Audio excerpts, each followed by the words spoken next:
Tatlong katao ang nasugatan matapos ang malakas na pagsabog ng LPG tank sa isang laundry shop sa Barangay 2 sa San Mateo, Isabela na nagdulot din ng sunog sa establishmento.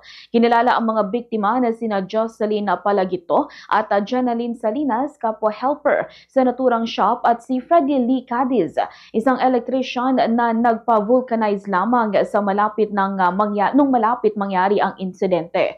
Sa panayam ng Bombo Radyo Kawayan kay Palagito, sinabi niya nga bago ang pagsabog ay naamoy na nila ang gas leak mula sa tangke ng LPG na nakalagay sa saradong bahagi ng shop. Humingi sila ng tulong kay Cadiz upang palitan ng tangke, ngunit bigla itong sumabog habang inaayos, dahilan upang magtamo ng lapnos sa katawan ang mga biktima. Ganito ang bahagi ng pahayag ni Ginang Jocelyn Palagito.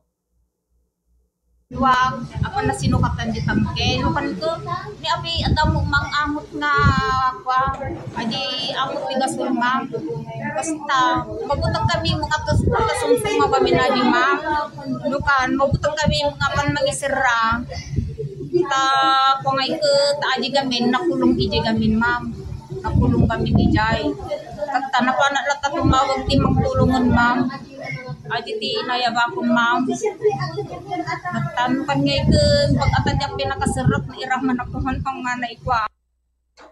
Sa panayam ng Bombo Radyo Kawayan kay Fire Officer 2 Charmaine Agabia ng BFP San Mateo, natanggap nila ang tawag hinggil sa insidente at agad rumesponde. Pagdating ng kanilang team, nasusunog ng ilang bahagi ng laundry shop at agad nilang isinagawa ang pag-apula ng apoy upang hindi kumalat pa sa mga kalapit na establishmento. Batay sa paunang investigasyon, nakapwesto ang LPG tank sa isang closed space, kaya't nang magkaroon ng leak ay kulob ang gas at sumabog sa oras na may nagsimula ng pagsasaayos. Dahil dito, maliban sa sugat na tinamo ng mga biktima, nadamay din ang ilang gamit at bahagi ng gusali. Dinala agad sa pagamutan ang tatlong biktima kung saan patuloy silang ginagamot at inoobserbahan dahil sa lapnos na iba't ibang bahagi ng katawan. Ganito ang bahagi ng pahayag ni Fire Officer 2 Charmaine Gabia. Investigahan natin kung saan nagmula yung pagsabog na yun. At base sa mga nakalap naman nating evidence at sa mga detailed na ng mga ating mga involved parties tsaka mga victims, nagkaroon daw po ng explosion bago siya nagkaroon ng sunog. At nakikita naman natin kung saan nagkaroon ng explosion. Prior po nagkaroon ng explosion, nagpalit po sila ng tangke ng gasol. Dun sa pagpalit nila ng tangke ng gasol, dun nagkaroon ng leak. Ngayon na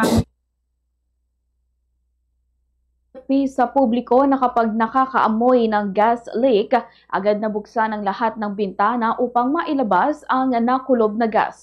Isara ang tangke at iwasan ang pagbubukas ng anumang apoy o electrical appliances na maaring magsimula ng pagsabog.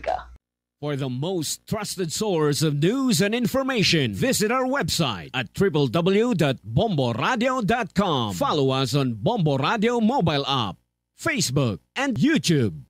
Like, share, and stay connected. Anytime, anywhere.